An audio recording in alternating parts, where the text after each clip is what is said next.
figure it out. How you been? Been good. Yeah. You ready to go? Ready. I'm good. Let's get this thing cranked up. So what we do tonight? Normal night? Normal night. I could go home, have Kick some it at dinner. the house. What's on the menu tonight? Oh gosh, I think we're gonna have some pasta. Okay. Oh, I miss pasta. Do it up right. Oh, it's the best. Pasta's delicious. Yeah. You allowed to have carbs? We can't have carbs. Huh? We're not allowed I'm to not. have I carbs. could only have. I eat it like once a week. Oh, right on. Once a week. Yesterday I had some bison. I love Bison. I'm not a big. Dude, Bison's a little too spicy for your boy, but it depends what it is. Like a bison burger, I could do it with bread or whatever. Spicy? But it's like gamey, is what I would say. It's good. It's delicious. Flavorful, delicious meat stuff. All right, here we go. Let's do it. 3, 2, 1. Davey, you guys have come a long way since May 24th, and here you are getting ready to take on the Brewers in the wild card game. Your first postseason action as a manager. How do you anticipate it feeling when you're in the dugout? The national anthem's been sung, they do the flyover, and you're getting ready for first pitch. Yeah, I can't wait to see the flyover. That's for sure. But yeah, we're all excited. Very excited. Coaching staff's ready to go. Players are super excited, ready to go. Like you said, we came a long way, and boys are playing well. So let's keep it going. For a one-game situation like this, you guys play for months at a time for the right to be here, but then it's almost a completely different animal. Everything's about series. It's about weeks and months put together in strings. This is one game, single elimination. What's the approach? What do you say to the guys, and how hard is it to fill out a lineup? Obviously, it's going to be all hands on deck. We got Max Scherzer on the mound, Strasburg and Corbin will be in the bullpen, which is kind of nice, along with those other guys.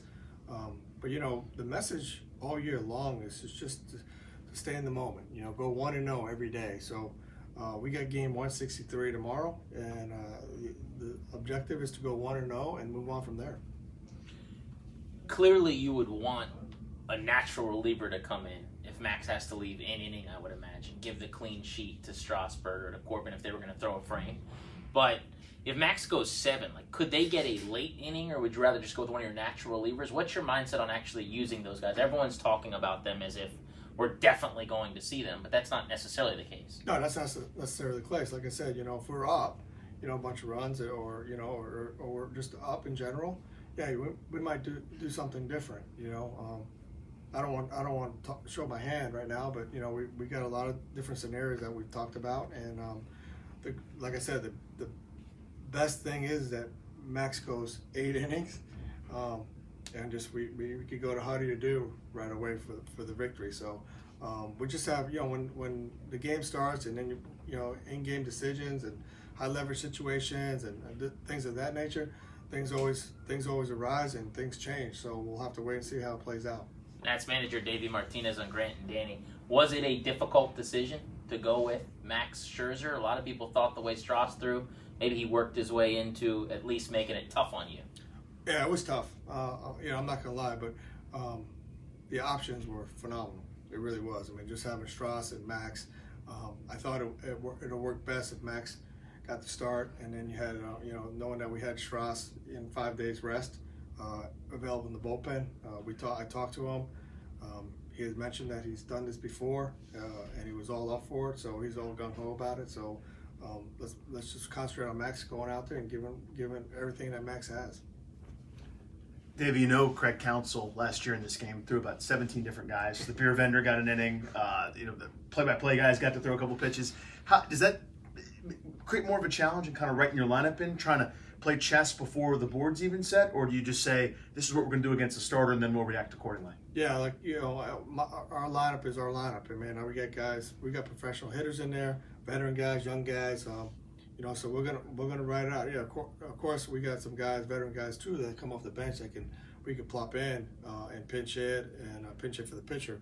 But I like the way our lineup matches up. I really do. So they're gonna do some things, I'm sure. Nobody knows until the game actually starts and gets going, but we'll be ready for it. In terms of roster construction, because Strasburg and Corbin evolved out of the bullpen, would that lend you to maybe think about an extra position player for a little bit more defense, some speed at the end of the game, another pinch hitting appearance like that, like you're talking about, to be able to kind of match? Yeah, absolutely.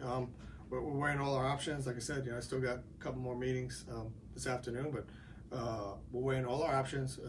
I like to keep a couple speed guys on the bench in case we need them late in the game. So we'll see what happens. A lot is said about this team being built for October. It used to be really that starting pitching won in the playoffs. And let's face it, if Max or Strasburg or anybody goes out there and throws 7 scoreless, you're probably winning. But anymore, about 50% of innings go to the bullpen. That's obviously been an issue for you guys through the year. How do you feel about being, quote-unquote, built for October as a team? I've said this all along. We're in this position because of our starting pitching. We really are. I mean, they kept us afloat all year long, and they pitched deep in games. So, I like where we're at right now, and I like where our starting pitcher is at. With that being said, our bullpen has actually pitched really well as of late. So, the additions of Huddy, Rodney, Strickland, all veteran guys that actually closed games in previous years, I feel comfortable putting those guys in the 8th and 9th inning if we need be. So, and especially with Duke pitching the way he's pitched his last few outings. So I think we're, like you said, we're set for this, and I just want to come out and score first and swing the bats well and get in a position where we got the lead in the 8th and 9th inning. What's your take on the idea? A lot of times the team that wins the wild card game, there's like a momentum to it. And then the next thing you know, that ball's rolling downhill. You're dangerous going into the division series. We've seen teams make deep runs. Do you think there's something to, if you can get out of this game, you've already won an elimination game, maybe you feel a little more invincible? Well, why is it that there have been some wild card teams that have had so much success? I think for me is there's no 4 or 5 days off. You play your season. We played to get in. We've been playing to play at home. So we had some big games here, as of late. You get a day off, and now you're right back at it again. So, and if you make it through that game, you get another day off, and you're back at it again. So, I really feel right now that just continue to play and not having days off and playing for what we played for definitely helps us a lot. Grant Nanny here with Davey Martinez, that's manager. You guys mentioned you won 93 games, and from where you started, from where you ended up, it's much documented. The furthest away this felt, right, sometime in May, how are you able to sort of maintain what everybody has given you so much credit for now among the players, guys we talked to, and everybody that made a comment about it, is that you never changed? When this felt really far away, how were we able to kind of maintain that discipline of staying positive? For me, it was just about teaching. I really focused on teaching and had the coaches do the same thing. Hey, things will turn around. I always believe that, but we got to focus on just teaching them and keeping positive thoughts and let them think positive, because they're all really good. I preach all the time, hey, don't bring out the worst in players, but bring out the best in what they can do and make them better at it each and every day, and we stuck to that.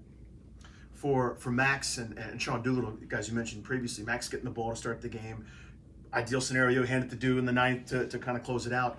What milestones did those guys need to pass for you to feel comfortable trusting them in those high leverage roles again, both coming back from some injury? Well, they've already done that. I like the way, even your people say, Max gave up a lot of runs, but he was throwing the ball well, and he really was. And I know Max, he's been in these situations before, so I expect him to go out there and do what he does best, and that's throw strikes, keep us in the ball game.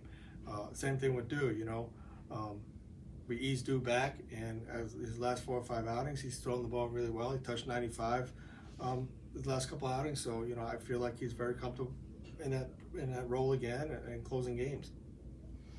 Will you manage the early part of the game any differently, with any more urgency than normal to get that lead? Because if you're chasing in a game like this, it just seems like you can get tighter and maybe it'd be a bigger deal than chasing in June.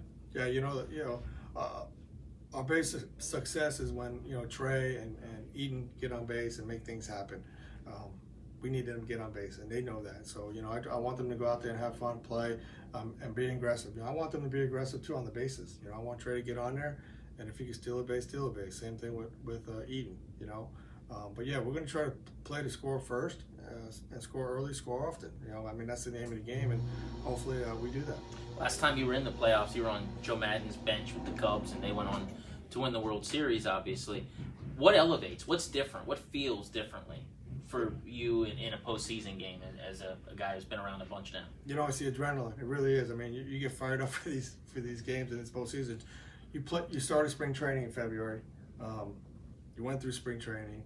You played 162 games throughout the year to get to where? To the postseason, and then everything just kind of clicks, and everybody's excited, everybody's ready to roll.